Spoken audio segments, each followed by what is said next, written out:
열왕기상 21장. 그 뒤에 이런 일이 있었다.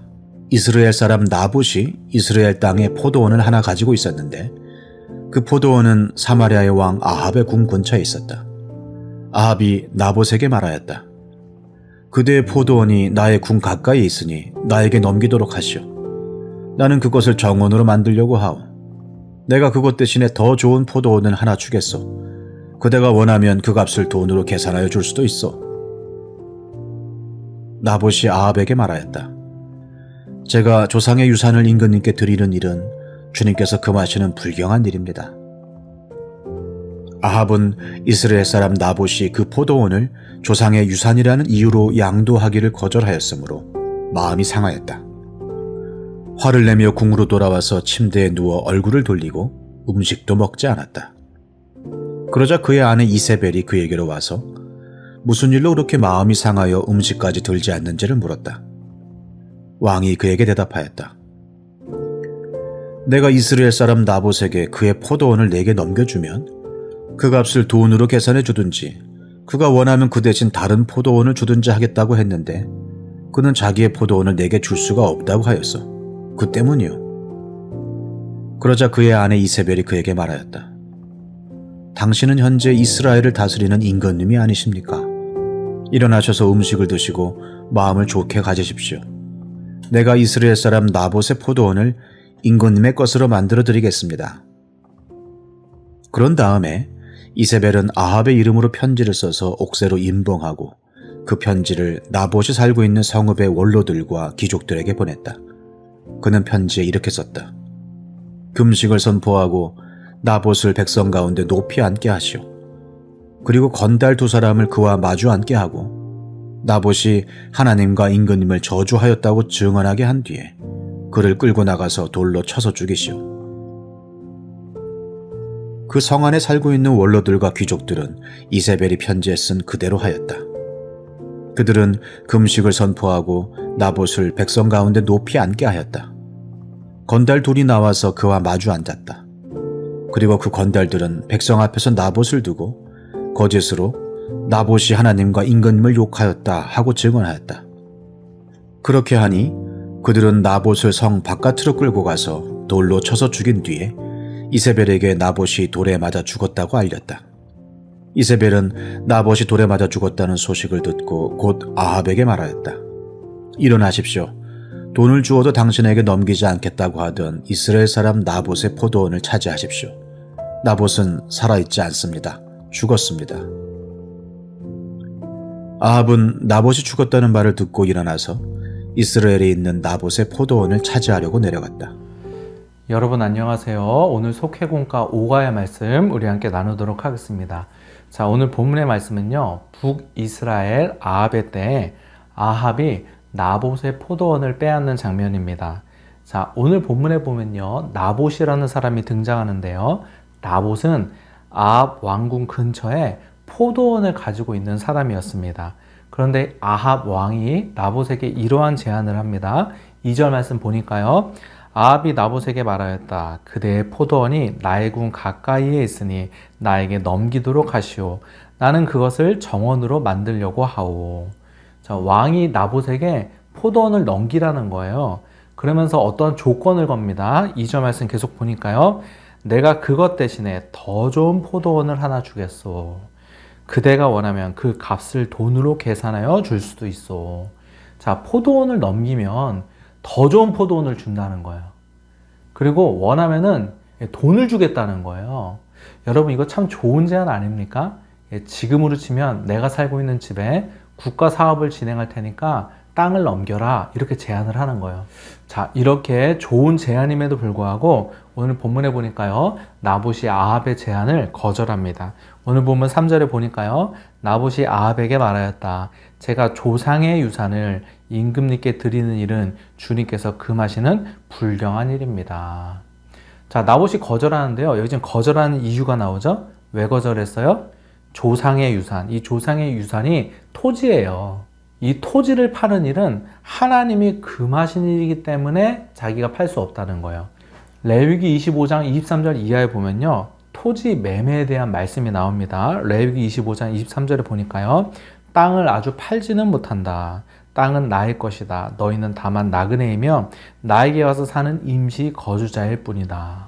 이 율법에 보면요, 하나님이 땅을 매매하지 못하도록 하셨어요. 그리고 여러분, 실제로 살다 보면은 이 경제적인 문제 때문에 땅을 팔 수도 있잖아요.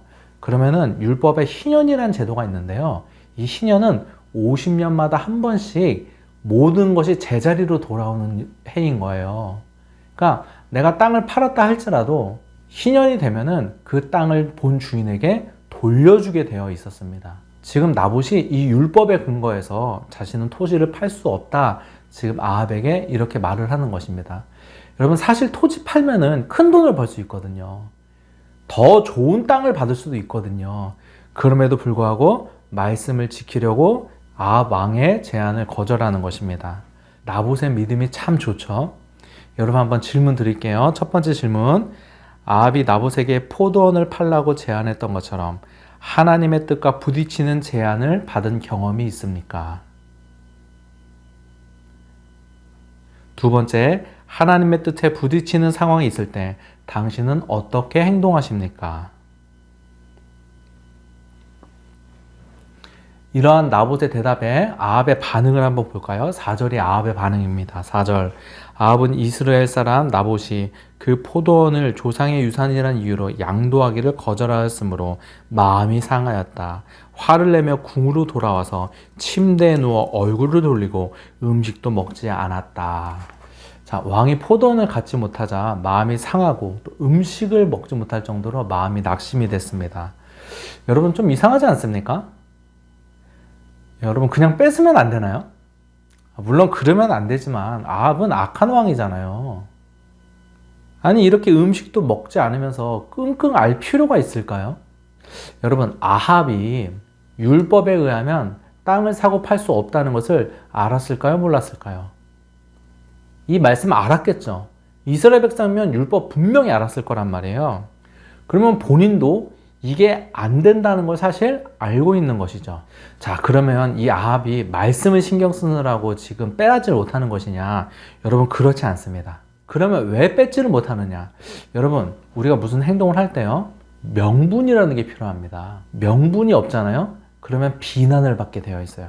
지금 아합이 무엇을 생각하는 거냐면요, 자신이 아무리 악해도 사람들의 눈이 신경이 쓰이는 거예요.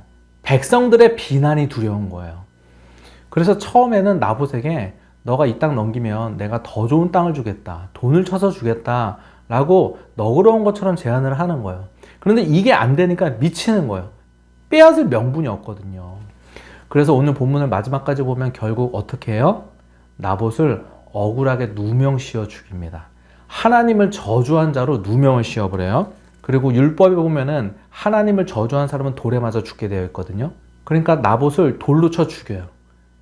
여러분, 이것도 웃기지 않습니까? 자기는 율법을 지키지 않으면서 하나님을 저주했다는 이유로 이건 또 율법에 의해서 돌로 쳐 죽이는 거예요. 그러니까 이제 포도원 주인도 없어졌고 거기에 그 주인이었던 나봇은 하나님을 저주했던 악한 사람이고 하니 이제 아합이 나봇의 포도원을 차지해도 문제가 되지 않는 거예요. 이런 명분을 지금 만드는 거예요. 여러분, 잘 보세요. 당시 사람들은 나봇은 죽어 마땅한 사람이고 하나님을 저주했으니까요. 그리고 아합이 포도원을 차지하는 것에 대해서 문제 삼지 않았을 것입니다. 그러나 오늘 본문 이후에 보면은 하나님이 아합에게 어떻게 하세요? 하나님은 아합의 악한 의도를 모두 알고 계셨다는 것을 우리가 볼 수 있습니다. 오늘 본문 이후에 17절부터 19절에 보니까요, 주님께서 디셉 사람 엘리야에게 말씀하셨다. 일어나 사마리아에 있는 이스라엘 왕 아합을 만나러 내려가거라.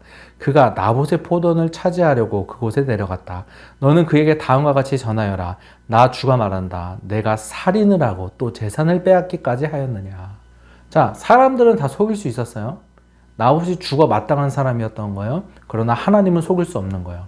여러분, 한번 생각을 해보세요. 여기 만약 제 오른편에 여기 화면이 있어요. 이 화면에 제가 하는 행동이 이 화면에 다 비춰져요.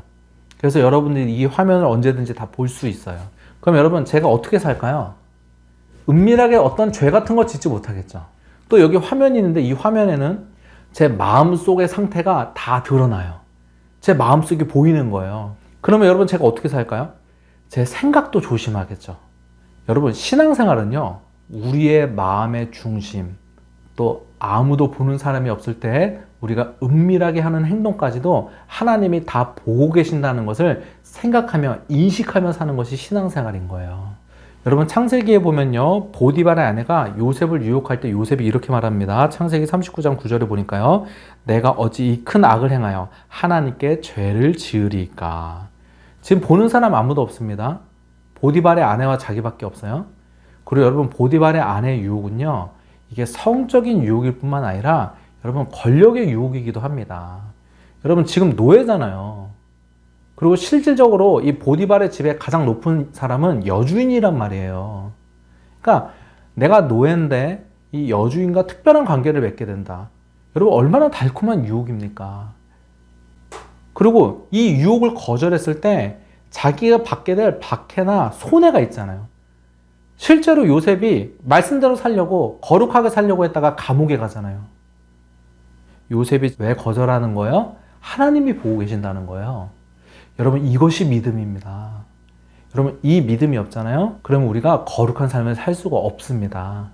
여러분, 하나님이 보고 계신다는 사실을 인식하시고, 또 하나님이 우리 마음의 중심과 의도까지 다 아신다는 사실을 기억하시고 신앙생활하는 여러분 되시기를 주님의 이름으로 부탁드립니다. 질문 2가지 드리겠습니다. 첫 번째, 눈에 보이는 사람들을 의식하며 행동하지만 눈에 보이지 않는 하나님을 의식하지 않는 것은 아닙니까?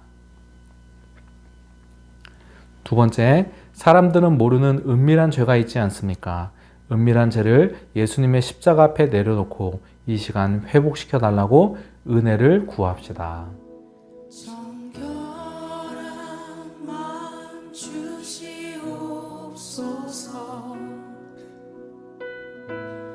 오 주님,